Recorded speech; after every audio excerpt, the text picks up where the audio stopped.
The Jell-O program, coming to you from the Grand Ballroom of the Hotel Pierre, starring Jack Benny with Mary Livingston and Abe Lyman and his orchestra. The orchestra opens the program with You from the Great Ziegfeld.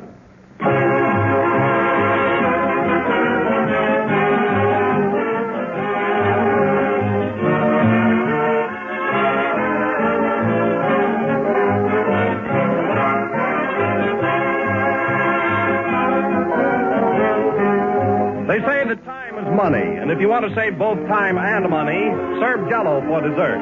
Jell-O is easy to make, easy to take, a good-looking, good-tasting, inexpensive dessert that you can make in just a jiffy. Your whole family will go for Jell-O's refreshing true fruit taste. And remember that genuine Jell-O brings you that extra rich fruit flavor that comes from fresh, ripe fruit. So brighten up your dinner table some night soon. Serve a great gleaming dish of colorful Jell-O. It looks so attractive, it tastes so good, and costs so little. Ask your grocer for Jell-O tomorrow. But be sure you get the real thing, accept no substitutes. Insist on the one and only genuine Jell-O.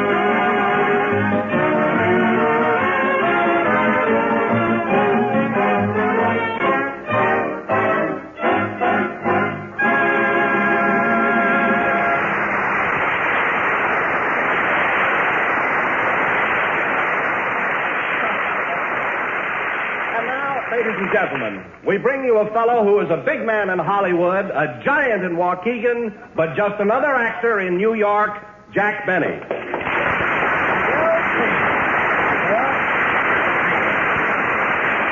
Hello again. This is Jack Benny coming to you from the Grand Ballroom of the Hotel Pierre. And listen, Don, I'm not such a small guy in New York either. Well, then, Jack, how come they won't even let you broadcast from the NBC studios? First, you're at the Waldorf Astoria, now the Pierre. Well, it's because NBC is crowded, that's why. Well, how long are you going to stay in New York, anyway? Until we run out of hotels.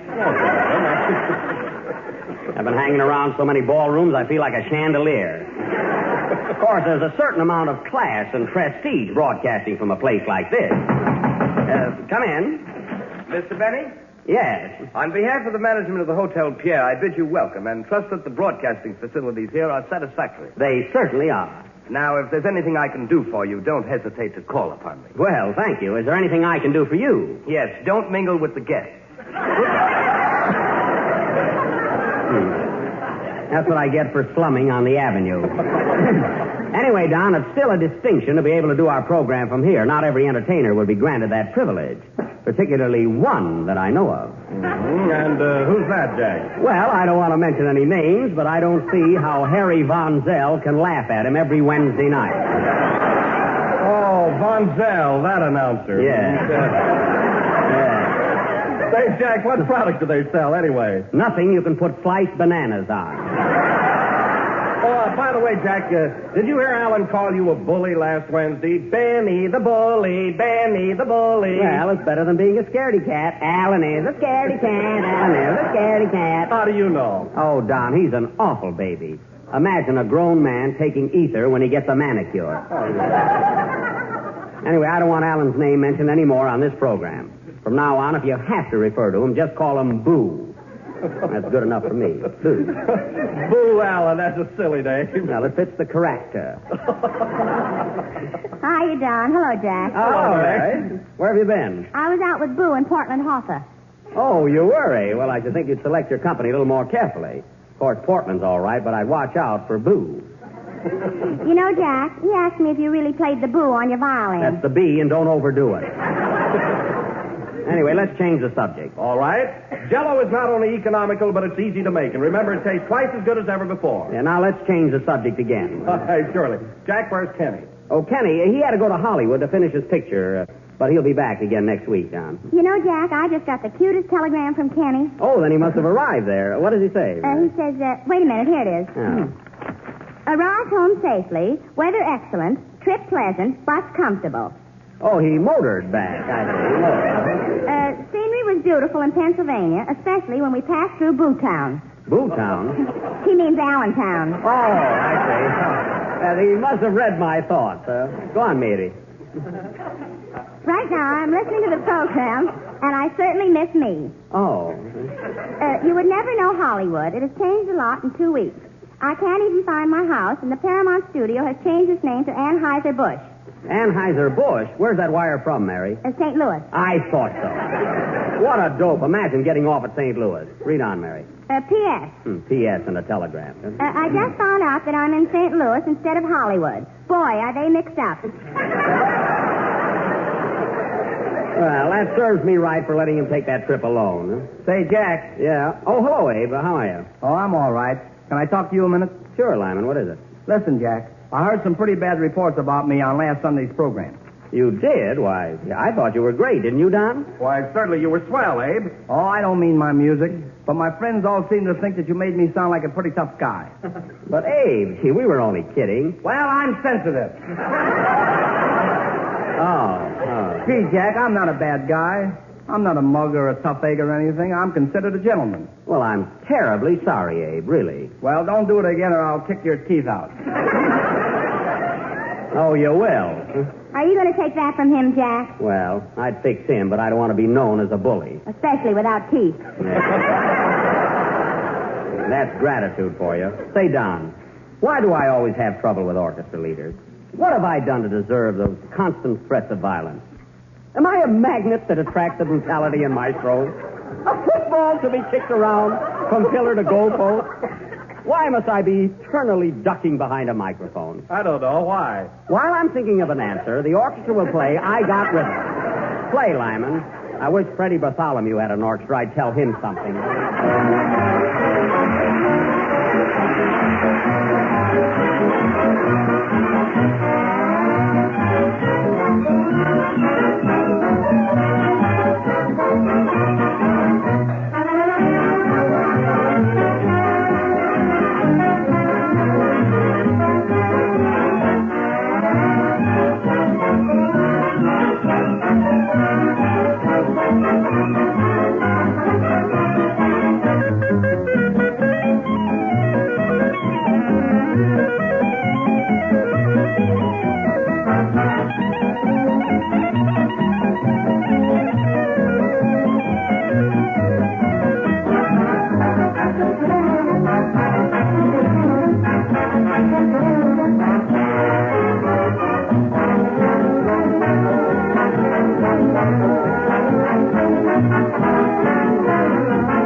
I Got Rhythm from Girl Crazy, played by Abe Lyman and his musical muscle men. I don't know, Abe, how can your musician be so tough and play so sweetly? I feed him raw meat and cream puffs. Oh, I see. And anyhow, Now, listen, Abe, I don't want to argue about anything. I'm too tired. I was up all night doing some last-minute work on my income tax. Income tax? Yeah. Why, Don and I saw you at the Stork Club last night with a blonde. Well, she was helping me. The way she ate, you could put her down as a dependent. Mary, blondes aren't deductible.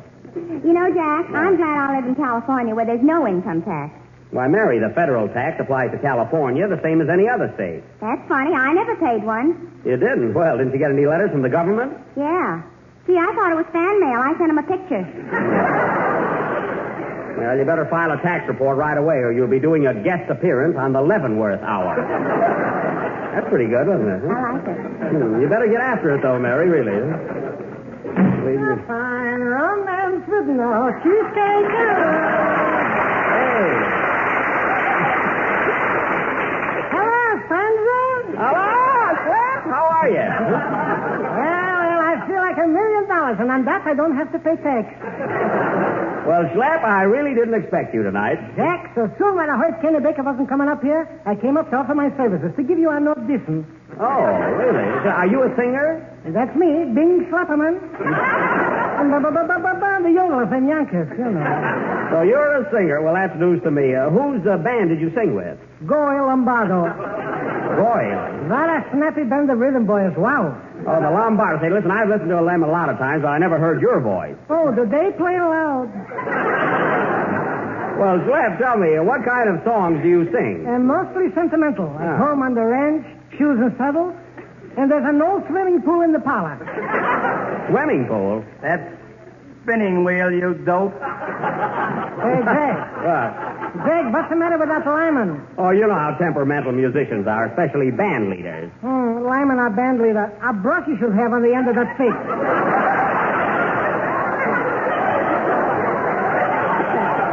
Slap, you said it. Pipe down, Slapperman. Look what's talking. Look at him. He worked 2 weeks and already he's a foreman. Don't worry about him. Well, Slapperman, it was very nice of you to offer your services, but I've already asked Mary to sing a number. Oh, I don't want to sing tonight. Oh, come on, Mary. I'll tell you what. If you'll sing a chorus, I will, too. You're not offended, are you, Slap? Why, certainly not. I'm sorry you made the trip for nothing. Who made it for nothing? I sold 9 suits in the lobby. A fine romance with pets. Pockets and a sweet head. Sit down, Slap. Mary's going to sing. Come on, Mary. Would you folks like to hear? No kidding. Would you folks like to hear Mary sing? Would you like to hear her sing a song? There you are, you see? Now you'll have to go through with it, Mary. Hit it, Abe.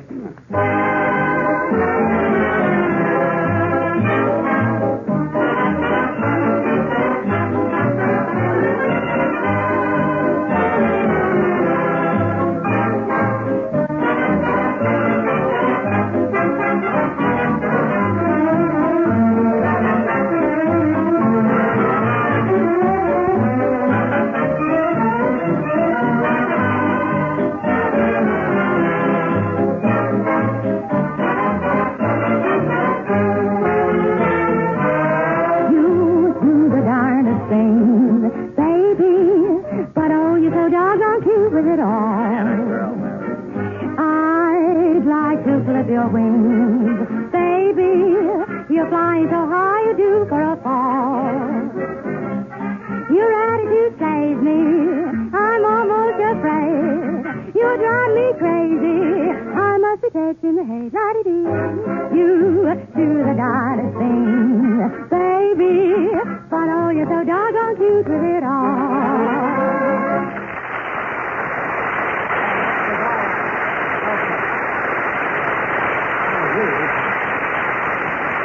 This is folks like that. Mary, that was swell. Really swell. And you weren't nervous or anything. No, and now it's your turn, Jack. All right. Now, I'll sing my chorus, and I dedicate it to Don Wilson. Come on, boys. You say the darndest things, Wilson, but oh, you're so doggone cute with it all. Ha-cha-cha. You're always out to sell Jell-O in winter, spring, or summer, or fall. Good, isn't it? You always say strawberry. You always say raz. You always say cherry, orange, lemon, and lime. You nearly drive me nuts, Wilson. But oh, you're so doggone cute with it all. What's that noise out there? What is that? What is that? Hey, what's going on in here?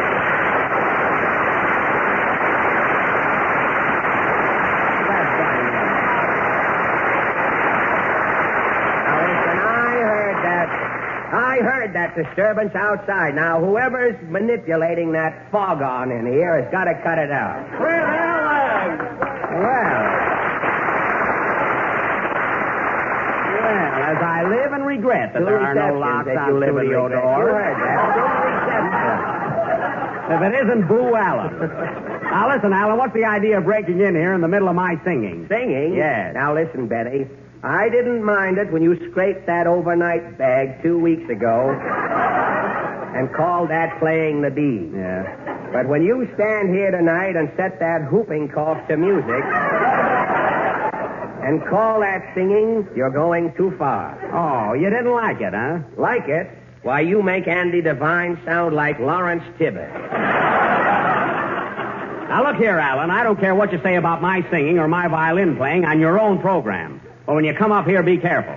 After all, I've got listeners. Keep your family out of this. Now, listen. My family likes my singing and my violin playing, too. Your violin playing. Yeah. You're using the verb loosely, Mr. Benson. Why, if I was a horse, if I was a pony even, and found out that my tail...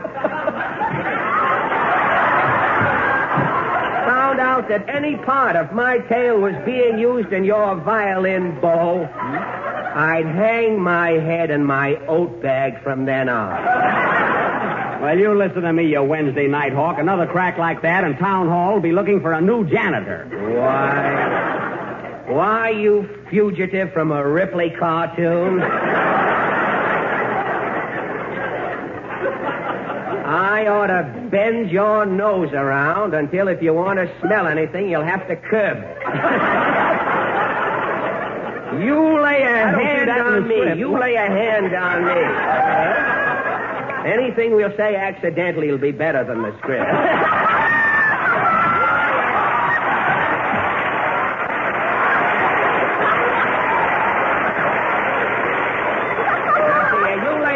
On me, Benny, and you'll be hollering strawberry, raspberry, cherry, orange, lemon, and health. Oh, listen to that smile of beauty. Keep this up, Alan, and I'll ask Don Wilson to fall on you. And if Wilson falls on you, you know what that means. Huh? Oh, boy, press ham. That a girl, Mary. That's a honey. Quiet, coward. Coward? Yes, coward, and she doesn't mean that English entertainer, Noel, either. Now, Alan, I'm up here attending to my own business. There's no place to settle our private affairs. How did you get in here without a pass? I made one at the doorman on your neck. Oh, I am, eh? Gentlemen, don't fight here, please. Why don't you go over to the Medicine Square Garden? You keep out of this, you little squirt. From now on, your wife will be having both ends of the herring. Well, goodbye, Jackie boy. Take it easy. There goes Schlepperman. I wish you'd follow him out. Listen, cowboy, why didn't you stay out in Hollywood where you don't belong? Because I heard you were coming out there to make a picture, that's why. You ought to do very well, Mr. Allen, now that Boris Karloff is in England. Well, I saw your last picture, Lionel Benny. Yes? Until you made a picture, nobody knew what a lull looked like on celluloid. And maybe you didn't start bank night, but you've certainly kept it going. Oh, yeah? Well, 3 states are waiting for your picture to be released. They're going to use it instead of capital punishment. Wow! Now, back at him, that's right, didn't I? That's telling him, Jack. Who's that pallbearer? Stick 'em, Lyman. And look what's going to make a picture. Fred Allen, the great lover. I suppose Gable and Taylor are losing a lot of sleep right now. Not if they're listening to this broadcast. What a witty retort. Where are you going to live in Hollywood, Mr. Allen? At the ostrich farm? I may. What are you laughing at, Mary? He'll show those birds how to lay eggs. Mary, that was marvelous. I'm going to kiss you for that. Then I take it back. Oh, you do, huh? Yeah, she'd rather kiss an ostrich, and so would I. Well, Allen, what this gone a little too far. I didn't mind a little mudslinging now and then, but when you make those kind of remarks, it means fight where I come from. You mean your blood would boil if you had any? Yeah. And I got just enough to resent that. Mr. Allen, I come from the West. I'm a hard-boiling, two-fisted he-man. If you step out in the hallway, I'm ready to settle this little affair man to man. You're here! Yes, sir. This will be the last number of the last program on any Jell-O series. Next week, the Jell-O program starring Mary Livingston. Come on, Alan. You want to go through with this? I didn't come up here to get your autograph. Now, listen, Alan. I'll give you just one more chance to apologize. Apologize? Why, I'll knock you flatter than the first 8 minutes of this program. Hold on there, Alan. Who touches a hair on Jack's gray head has to find it first.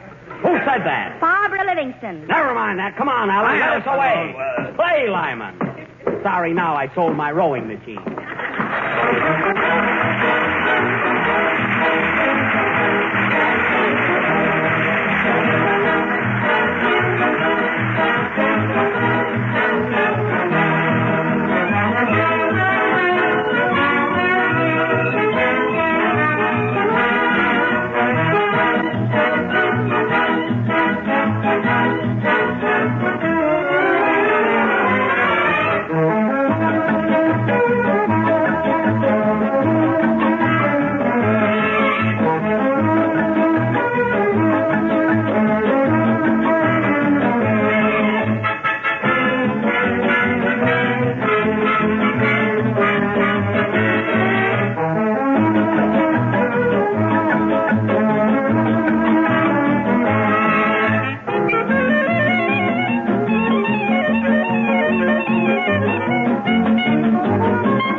That was Hallelujah from Hit the Deck, played by the orchestra with Abe Lyman at the baton and Benny and Alan at each other's throats out in the hallway.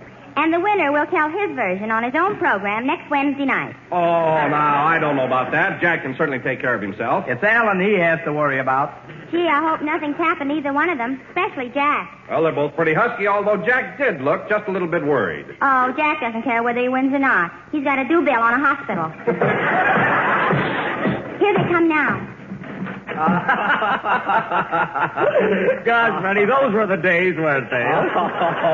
You're a card, Jackie. Remember that time in Toledo when you walked into the magician's dressing room and stole his pigeons? Do I? Say, they tasted pretty good, didn't they, Fred? The bones I got did, certainly did, yeah. Say, Freddie, you remember the guy in the show with us who used to take in washing on the side? You know, the guy that did our laundry? Say, what's Ben Burney doing now? He's got a band, you know, Ben Burney and All the Suds. Say, we didn't make much money in those days, Freddie, but we did get a lot of laughs. We certainly did, until we walked on the stage. Hey, Jack. Yes, Freddie. What happened to the fight? What fight? Say, Freddie, remember that time in South Bend, Indiana, when you were going with 40? Hey, no kidding, fellas. What happened to that fight? Why, Don, we were never serious about that. Then how did you get that black eye? Oh, this. Well, I was writing a letter. Yes, I accidentally dotted his eye, Mary. Now, wait a minute, Freddie. I slapped you more than you did me. Look at your wrist. It's all red. Well, I made you say uncle, unquote, when I pulled your hair. Uncle isn't the word, unquote, but let it go. Say, Fred, here's a package you dropped on your way out to the hall. Oh, yes, that's a box of candy I was going to give Jack. Oh, Freddie. Candy, can I have a piece? Sure, but take the square ones, Mary. The round ones have got cement in them. I see. And by the way, Fred, when you get home with that box of flowers I sent you, it's still ticking. Just put it in water. I will, and thanks for the tip, Jack. Oh, gee, this candy is swell. Have a piece, Jack? Say, this is good chocolate. Wonderful flavor. What's it filled with, Freddie? Ipana. Oh. Well, I was going to brush my teeth anyway. I might as well eat it. Well, Jack, I've got to go now. I've got a lot of work to do on my own program. Okay, Fred. Well, thanks for your kind visit and apology. What apology? Never mind. Let's not start that again. Before you go, Fred, I want to tell you that I didn't mind one thing you said about me during our feud. You didn't? Why not, Jack? Well, I'll tell you. You said the darndest thing, Freddie, but you were so doggone cute with it all. You said the meanest things, you're wacky, riding high, but you're due for a fall. owe you some words. You said I was bloodless. You said I was tight. You insulted my fiddling. A rootin' tootin' hootin' tootin' ha-cha-cha. We said the darndest things, palsy, but oh, we were so doggone cute with it all, and now we're friends.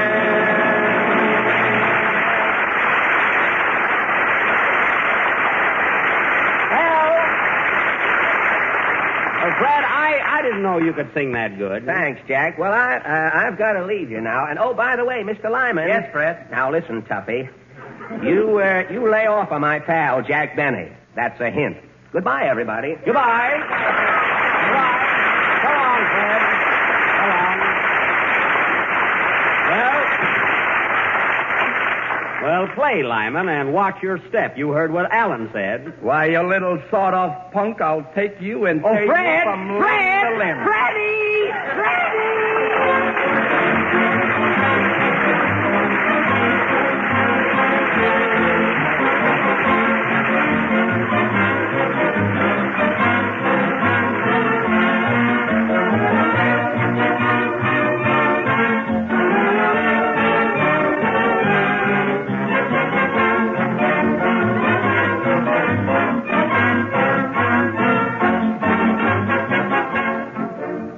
St. Patrick's Day is only 3 days away, so you better begin now to get together your shamrocks and Irish colors.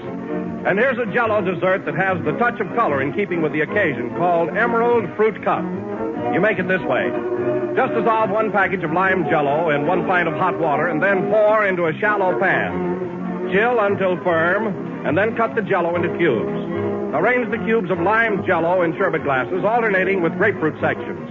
Serve plain, or for a distinctive touch, pour over each portion 3 or 4 tablespoons full of ginger ale.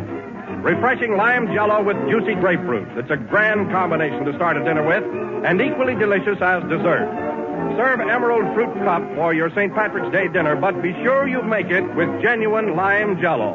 For lime Jell-O, like all of Jell-O's 6 delicious flavors, has that extra rich fruit taste. Ask for Jell-O by name and look for the big red letters on the box. They spell Jell-O.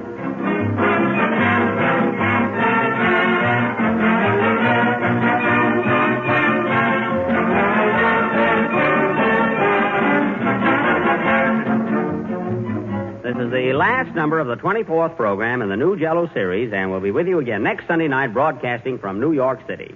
And, Mary, I want to tell you your song was swell. Thanks. Say, Jack, are you really glad that you made up with Fred Allen? Certainly I am. Why? Well, now I won't have to listen to his program to hear what he's saying about me. Good night, folks.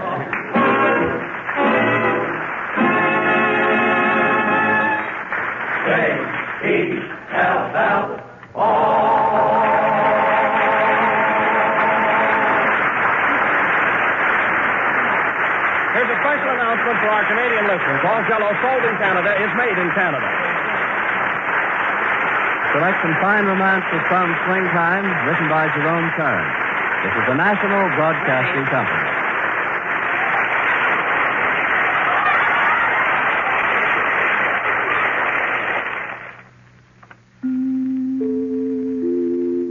This is KFI Los Angeles. Time signal 14 seconds before 9 o'clock. Gruen Watch Time.